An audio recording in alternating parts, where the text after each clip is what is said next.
Hello guys, in this video I am going to show you how to cancel your subscription in the SmartTales application.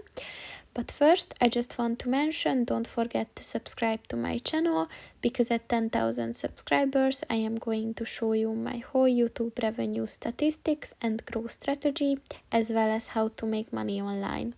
Let's jump into it. First of all, open the application on your phone.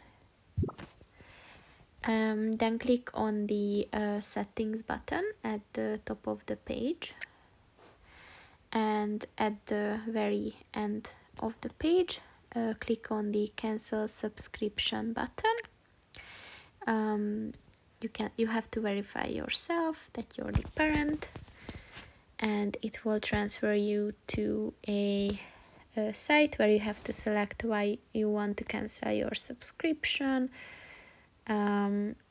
And if you chose the expensive option, then you can answer that a discount would change your mind, so then you can also recommend it. So you have to